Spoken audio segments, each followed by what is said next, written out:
I had a few people come up to me and, well, look at my bike, as a lot of people do on the hill climb scene, and they noticed that I've got a rather strange looking junior gear cassette on the rear wheel.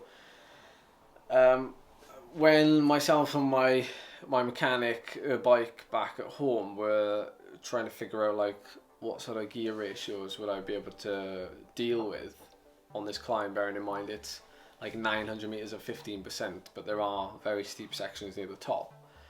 We have a very similar climb back at home, which I bought a 42 wolf tooth chainring to test with a normal cassette, like just a standard Shimano cassette, and I was kind of like in the middle. I'd say I was in like the 23 area of the cassette when I was climbing up this climb full power.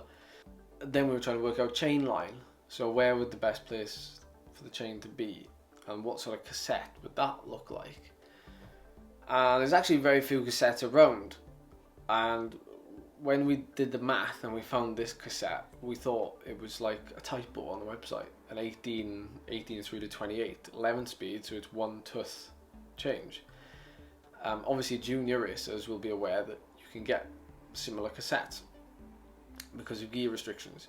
So I bought it just thinking it was probably wrong, and it turned up, and it sure enough was an 18-28. Put it on, and I've never ridden a cassette like it. Obviously, when you're riding along on a flat road, you almost feel like you've got to go down a good few gears, and you always end up pretty much being in the 18.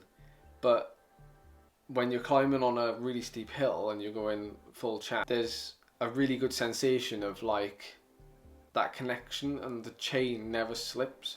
So if it's like pouring with rain and you're going up a steep climb, a lot of people will complain if they change down and the cassette is obviously a two tooth jump in the sprocket.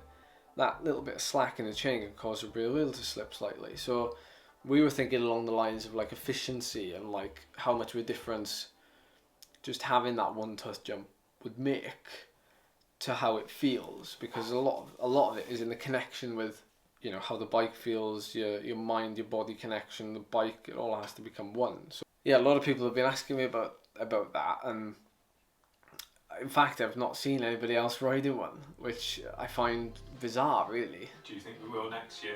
Yeah, well, if people... Well, depends what happens tomorrow. Depends what happens tomorrow. I mean, if people can get around the fact that it weighs slightly more than most, then I can't see why you wouldn't ride it for a steep climb.